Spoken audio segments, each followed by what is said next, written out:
Hello ji, welcome to my YouTube channel maths adventure classes. और आज हम जो देखने वाले हैं क्लास 10 का चैप्टर 1 का एक्सरसाइज 1.3 का क्वेश्चन नंबर थर्ड का फर्स्ट पार्ट। और थर्ड के फर्स्ट पार्ट में हमें क्या पूछा गया है तो देखते हैं। सबसे पहले बोला गया है prove that the following are irrational. हमें प्रूव करना है कि ये इरेशनल है, और इनको प्रूव करने के लिए सबसे पहले हम क्या करेंगे, ये इससे पहले मैंने एक वीडियो बनाया था, उसमें जो फर्स्ट वाला जो पार्ट था, फर्स्ट वाला जो क्वेश्चन था, उसमें मैंने बताया था कि ऐसे क्वेश्चनों को कैसे सॉल्व करना है। तो कैसे प्रूव करना है तो देखते हैं। सबसे पहले 1/√2 दिया है, तो हम इसका क्या कॉन्ट्रडिक्शन मेथड लेंगे। कॉन्ट्रडिक्शन मेथड क्या होता है, इससे इसका विरोधाभास मतलब विरोध, तो इसके विरोध में चलेंगे। कैसे चलेंगे? सबसे पहले इसने हमसे ये बोला है कि ये इरेशनल है, ये प्रूव करना है, तो हम इसका उल्टा क्या मान के चलेंगे, क्या मान के चलेंगे कि ये रेशनल है। तो सबसे पहले मैं लेट कर रहा हूं यहां पर, लेटस एज्यूम, लेटस, तो लेटस लिख लेता हूं 1/√2 इज रेशनल। ये मैंने कॉन्ट्रडिक्शन मेथड ले लिया, उसमें मैंने बोल दिया कि 1/√2 कैसा है, रेशनल है। अगर ये नंबर रेशनल होगा तो ये a/b के फॉर्म में होगा। तो यहां पर मैं क्या करूंगा, 1/√2 इक्वल टू a/b। अच्छा, यहाँ पे जो a/b, a और b कैसे नंबर होंगे, कोप्राइम नंबर होंगे। तो यहाँ पे मैं लिखूंगा a and b are coprime integers.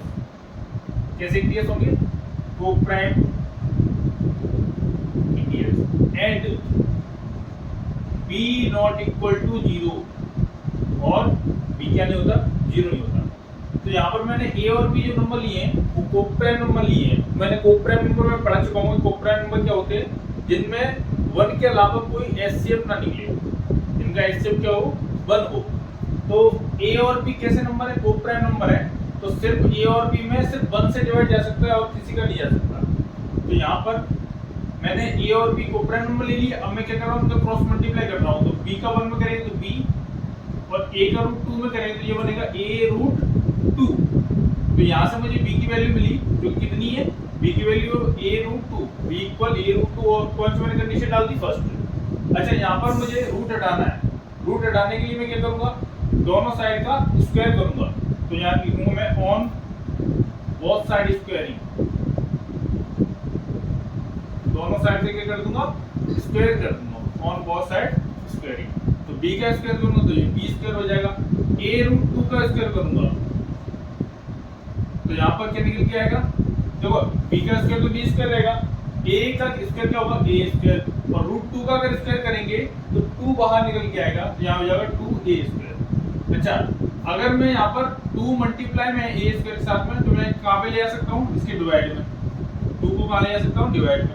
तो ये क्या निकलेगा, a square equal b square upon 2। 2 को मैं कहाँ ले आया, नीचे ले आया। अच्छा, यहाँ पे ये देखो कि एक अपनी थ्योरम होती थी, थ्योरम 1.3, उसमें हमसे क्या बोला गया था कि अगर कोई भी नंबर हो, 5 का स्क्वायर अगर 5 से डिवाइड है, तो अगर अकेला 5 भी होगा ना, फिर भी 5 से डिवाइड हो जाएगा। 5 का स्क्वायर जब 5 से डिवाइड हो सकता है, तो अकेला अगर 5 भी होगा तो भी किससे डिवाइड हो जाएगा, 5 से हो जाएगा।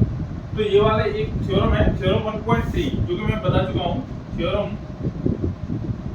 1.3। उसमें क्या बोला है, तो यहाँ पर b की जगह कौन सा भी इंटीजर हो सकता है, लेकिन ये जरूर पता है इसके डिवाइड में कौन है, 2। तो b को कौन डिवाइड कर रहा है, b स्क्वायर कौन डिवाइड कर रहा है, 2।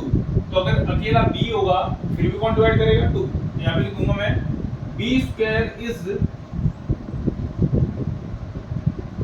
divisible by 2, then b is also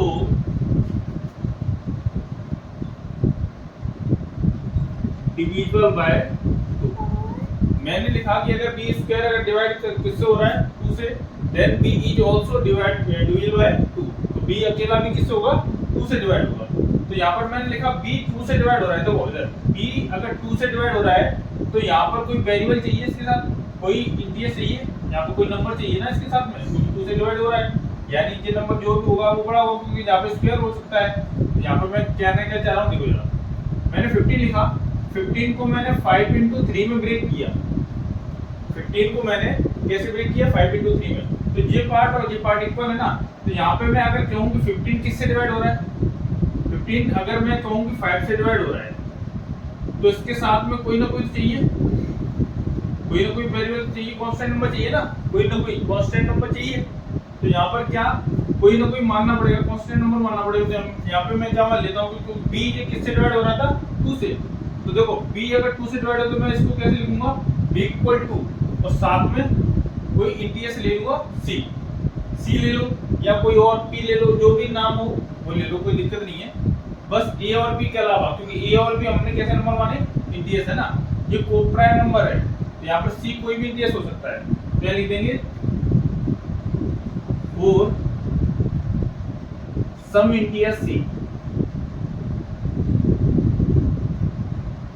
और सम इंटीजर c के कोई कुछ इंटीजर्स के लिए ना, हमने मान लिया कोई भी इंटीजर हो सकता है जिससे, है ना।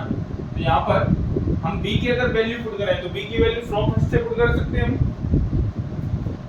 Put the value of b from first से मैं b की वैल्यू पुट कर रहा हूँ, जो कि कितनी है, b की value a root two equal में 2c। अब यहाँ पे मैं देख रहा हूँ कि a रूट 2 अपॉन में वो a root 2 equal to 2c। यहाँ पे मेरे को दोबारा से रूट हटाना है, तो क्या करूंगा, तो मैं इधर कर देता हूँ। यहाँ पे मुझे पता है कि यहाँ पे लिखा है a रूट 2 इक्वल में 2c। अगर मैं रूट हटाना चाह रहा हूँ तो दोनों साइड क्या करूंगा, स्क्वायर करूंगा। तो यानी ऑन बोथ साइड स्क्वायरिंग, दोनों साइड का स्क्वायर करेंगे तो क्या आएगा, a रूट 2 का स्क्वायर इक्वल 2c का स्क्वायर। a रूट 2 का स्क्वायर कितना होगा, तो a का स्क्वायर तो a स्क्वायर हो जाएगा, और 2 का तो 2 निकल के आएगा। तो मैं इसको कैसे लिख लेता हूँ, देखो 2 और a का स्क्वायर a स्क्वायर, रूट 2 का स्क्वायर होता है 2 और a का a स्क्वायर हो जाएगा। इधर देखो अगर 2 का स्क्वायर कितना होगा 4 और c का c स्क्वायर, क्या ये 2 से कैंसिल हो जाएगा 4, तो निकल के रिजल्ट क्या आएगा, a equal 2c square.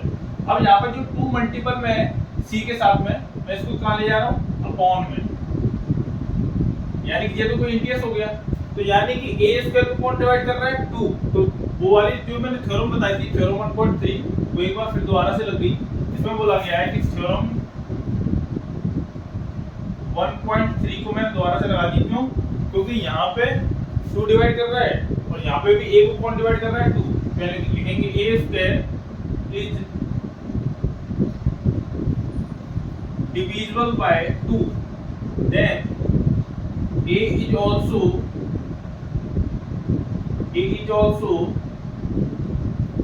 divisible by 2।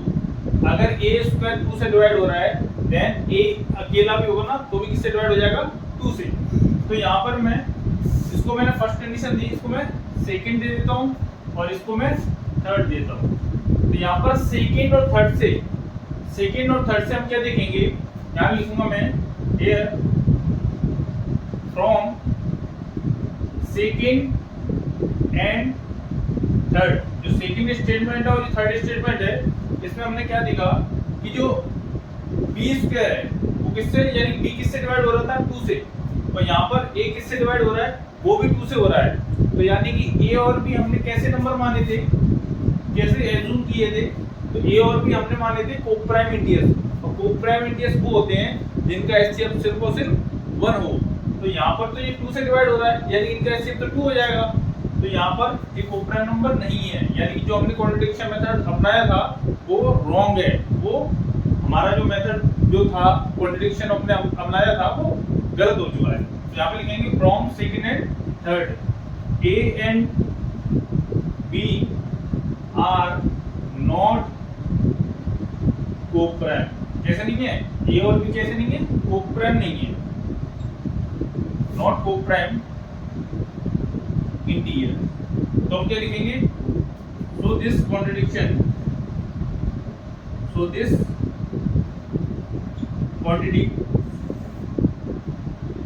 that fact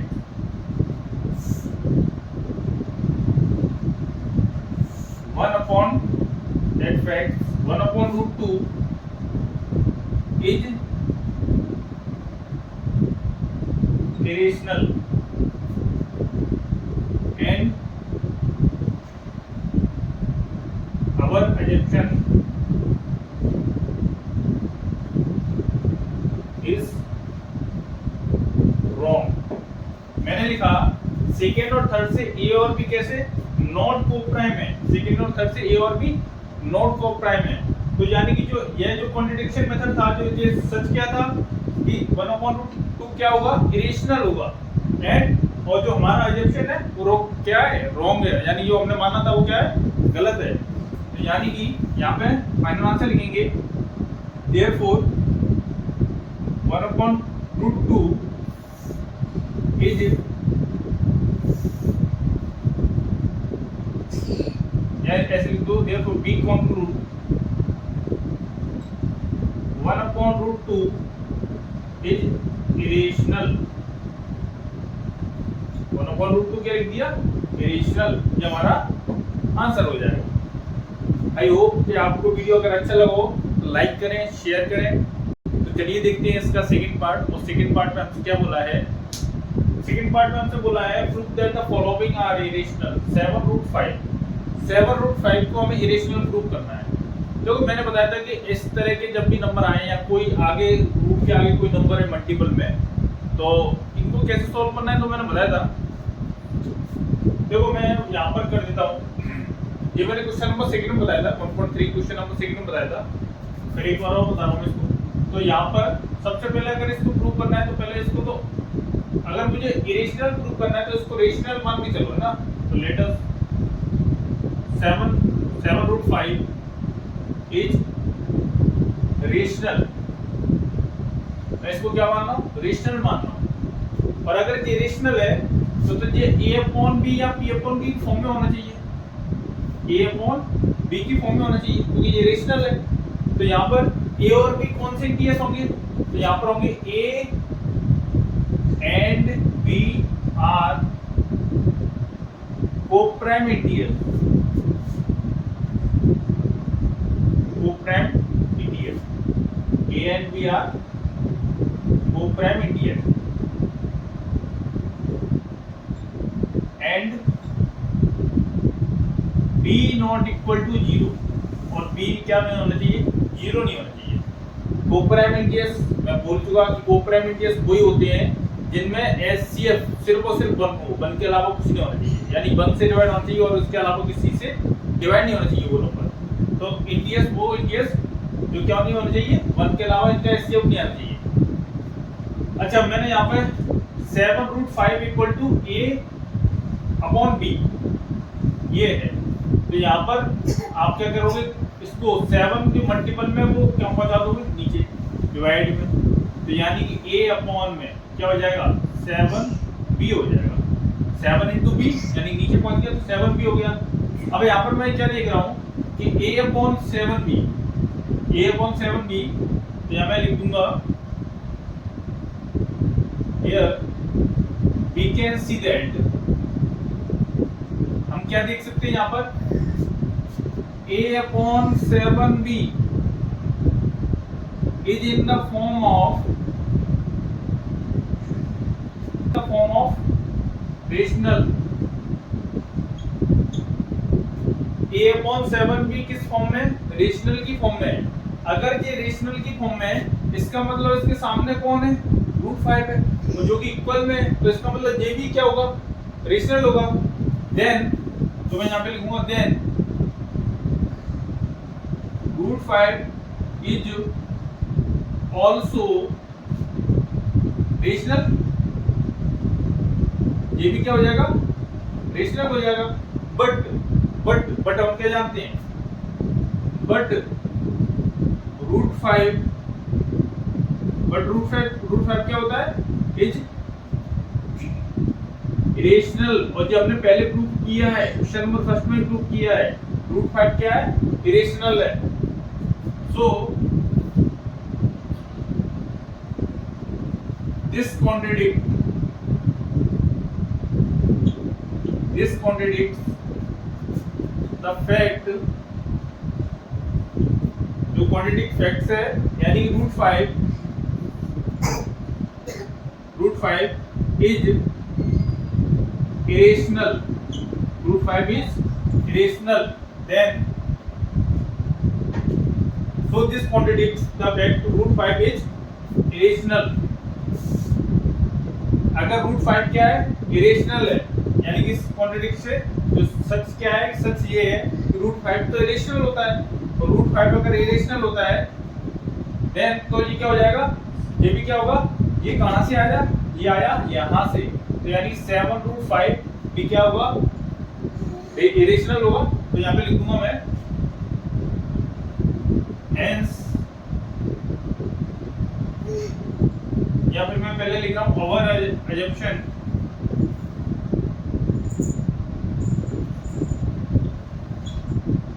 is wrong। जो हमारा assumption था वो wrong है, wrong है तो हम क्या लिख सकते हैं, यहाँ पे लिख सकते हैं हम hence 7 into रूट 5 कौन सा नंबर था, रेशनल मान के चल रहे थे ना, वो कैसा है, इरेशनल है, hence 7√5 इज इरेशनल। कैसा है, इरेशनल है। ये हमारा फाइनल आंसर होगा।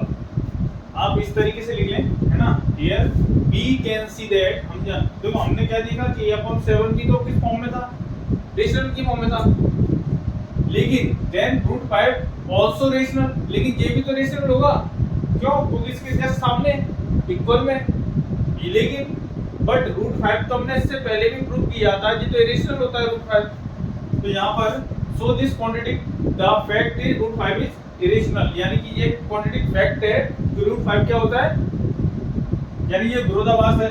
विरोधाभास जो हम मान रहे थे, देखो विरोधाभास क्या कर रहे थे कि √5 को हम इस 7√5 को क्या मान के चल रहे थे, इरेशनल मान के चल रहे थे, लेकिन ये कैसा नंबर है, इरेशनल नंबर है। तो यहाँ पे लिखा आवर assumption इज रॉन्ग, हमारा जो assumption था वो रॉन्ग है, hence 7√5 इज इरेशनल। तो 7√5 कैसा है, इरेशनल, ठीक है। तो ये हमारा सेकंड आंसर हो गया।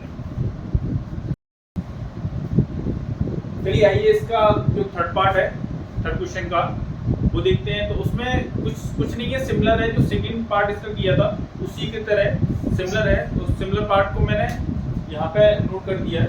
तो 6 + √2 मेरे को क्या बताना है कि इरेशनल है, इरेशनल, और लेकिन मैं लेट करके क्या चला कि इरेशनल है, तो फिर वही कॉन्ट्रडिक्शन मेथड यूज किया मैंने।